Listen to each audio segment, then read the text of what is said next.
Welcome to our channel. இன்னைக்கு நம்ம சேனலில் என்ன பார்க்க போகிறோன்னா எல்லோருக்கும் பிடித்தமான ரெசிபி தான், அதாவது பராத்தா. பராத்தாவுக்கு சைன்டிஷாக நம்ம சால்னா ரெடி பண்ணலாம்.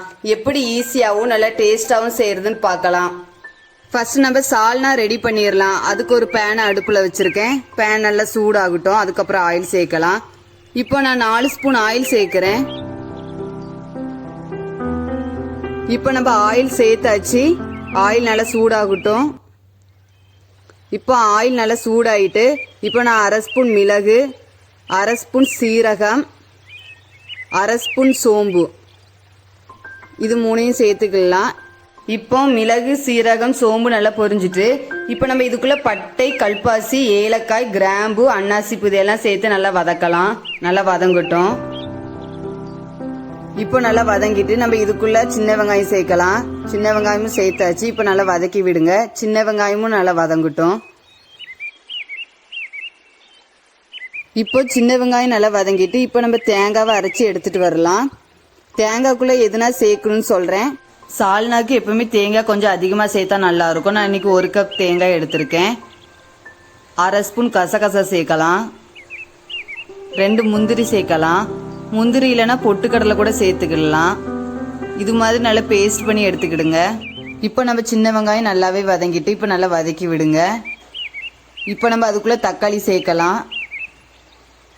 தக்காளி சேர்த்தாச்சு. இப்போ தக்காளியே நல்லா வதக்கி விடுங்க. தக்காளியும் சேர்ந்து நல்லா வதங்கட்டும்.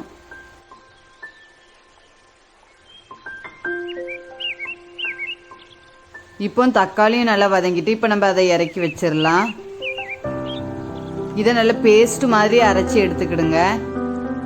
இப்போ நம்ம சால்னா ரெடி பண்ணிடலாம். அதுக்கு இப்போ ஒரு பேனை அடுப்பில் வைக்கிறேன். இப்போ நல்லா சூடாகட்டும். அதுக்கப்புறம் ஆயில் சேர்க்கலாம். எப்போவுமே சால்னாக்கு ஆயில் கொஞ்சம் அதிகமாக சேர்த்துக்கிடுங்க. அப்போ தான் டேஸ்ட் நல்லாயிருக்கும். நான் இன்றைக்கி 5 ஸ்பூன் ஆயில் சேர்க்குறேன்.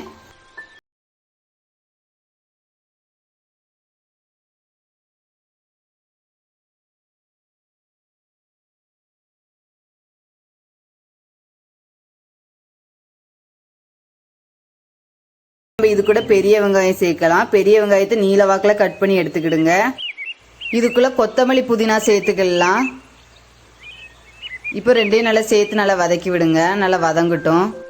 இது வதங்குறதுக்குள்ள நம்ம இஞ்சி பூண்டு பேஸ்ட் ரெடி பண்ணிடலாம். அதுக்கு நான் 1 துண்டு இஞ்சும் 1 பூண்டு 3 கட் பண்ணியிருக்கேன். அதனால இடித்து சேர்க்கலாம். இப்போ பெரிய வெங்காயம் நல்லா வதங்கிட்டு இப்போ ஒரு டைம் நல்லா வதக்கி விடுங்க. இதுக்குள்ள நம்ம இடித்து வச்ச இஞ்சி பூண்டை உள்ள சேர்க்கலாம். இப்போ நம்ம இதுக்குள்ள 1 ஸ்பூன் இஞ்சி பூண்டு பேஸ்ட் சேர்க்கலாம்.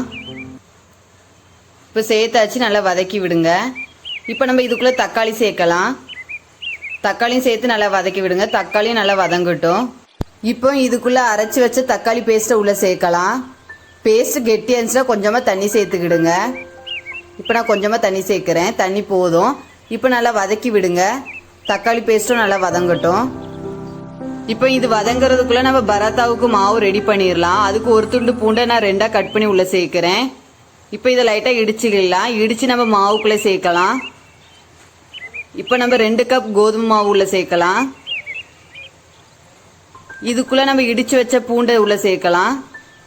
கொத்தமல்லி தழை கொஞ்சம் சேர்க்கலாம். கொஞ்சமாக உப்பு சேர்க்கலாம். இப்போ இதுக்குள்ளே தேவையான அளவு தண்ணி ஊற்றி தோசை மாவு பதத்திற்கு நல்லா கரைச்சி எடுக்கலாம். எந்த வகை கெட்டியும் இல்லாமல் நல்லா கரைச்சி எடுத்துக்கிடுங்க. மாவு கட்டி கட்டியாக இருந்துச்சுன்னா நம்மளுக்கு பராத்தா சாஃப்டாக வராது. அதனால இதே மாதிரி நல்லா கரைச்சி எடுத்துக்கிடுங்க. இதுதான் ரைட்டான பக்குவம். இப்போ நம்ம பராத்தாவுக்கு மாவு ரெடி பண்ணியாச்சு. இப்போ நம்ம சால்னாக்கு மசாலா பொருள் சேர்க்கலாம். தேவையான அளவு உப்பு சேர்க்கலாம். காரத்துக்கு தகுந்தால மிளகாய்த்தூள் சேர்க்கலாம். நான் 1 ஸ்பூன் மிளகாய்த்தூள் சேர்த்துருக்கேன். 1/2 ஸ்பூன் மஞ்சள் தூள், 1/2 ஸ்பூன் கரம் மசாலா. மசாலா பொருள் எல்லாம் சேர்த்தாச்சு. நல்லா வதக்கி விடுங்க. மசாலா பொருளும் நல்லா வதங்கட்டும். இப்போ மசாலா பொருள் எல்லாமே நல்லா வதங்கிட்டு இப்போ நம்ம இதுக்குள்ளே அரைச்சி வச்ச தேங்காய் உள்ளே சேர்க்கலாம். இப்போ நம்ம அரைச்சி வச்ச தேங்காவை உள்ளே சேர்த்தாச்சு. இப்போ நல்லா கிளறி விடுங்க. பராத்தாவுக்கு சால்னா கொஞ்சம் கெட்டியாக இருந்தால் தான் நல்லா இருக்கும். தேவைப்பட்டால் மட்டுமே கொஞ்சம் தண்ணி சேர்த்துக்கிடுங்க. நான் இப்போ கொஞ்சமாக தண்ணி சேர்த்துக்கிறேன். தண்ணி சேர்த்தாச்சு. இப்போ நல்லா கிளறி விடுங்க. சால்னா நல்லா கொதிக்கட்டும். அது வரை வெயிட் பண்ணலாம். பாருங்க, சால்னா நல்லா கொதிக்குது. இப்போ நம்ம இறக்கி வச்சிடலாம். நம்ம சால்னா ரெடி ஆயிட்டு பராத்தாவுக்கு சால்னா ரெடி பண்ணியாச்சு. இப்போ நம்ம பராத்தா செய்ய ஆரம்பிச்சிடலாம். இப்போ நம்ம தோசைக்கல்ல அடுப்பில் வைக்கலாம். தோசைகள் நல்லா சூடாகட்டும். தோசைகள் சூடாகிறதுக்குள்ள நம்ம பராத்தா மாவுல உருகிய வெண்ணெய் சேர்க்கலாம். நான் இன்னைக்கு 1 ஸ்பூன் சேர்க்கிறேன். இப்போ வெண்ணெய் சேர்த்தாச்சு. மாவு கூட வெண்ணெயும் சேர்த்து நல்லா கலக்கி விடுங்க. இப்போ பராத்தாவுக்கு மாவு ரெடி ஆயிட்டு இப்போ நம்ம தோசைக்கல்ல கொஞ்சம் வெண்ணெய் அப்ளை பண்ணிக்கலாம். தோசைக்கல்ல ஃபர்ஸ்ட் வெண்ணெய் அப்ளை பண்ணா போதும், அதுக்கப்புறம் அப்ளை பண்ண தேவையில்லை. இப்போ வெண்ணெய் நல்லா அப்ளை பண்ணியாச்சு. இப்போ நம்ம பராத்தாவுக்கு மாவு ஊற்றலாம். அதுக்கு முன்னாடி மாவை நல்லா கலக்கி விடுங்க, அதுக்கப்புறம் மாவு ஊற்றுங்க. இப்போ நம்ம மாவு ஊற்றலாம். இப்போ நம்ம மாவு ஊற்றியாச்சு. இப்போ ரவுண்ட் ஷேப்பில் நல்லா விரிக்கலாம். இப்போ ஒரு பக்கம் நல்லா வேகட்டும், அதுக்கப்புறம் அடுத்த பக்கம் மாற்றி போடலாம். இப்போ இந்த பக்கம் நல்லா வெந்துட்டு இப்போ நம்ம அடுத்த பக்கம் மாற்றி போடலாம். 2 பக்கமே மாற்றி மாற்றி போடுங்க, அப்போ தான் நல்லா வேகும். இப்போ நம்மளுடைய பராத்தா ரெடி ஆயிட்டு பாருங்க எவ்வளோ அழகா இருக்குதுன்னு. இப்போ நம்ம இதை வெளியே எடுத்துடலாம்.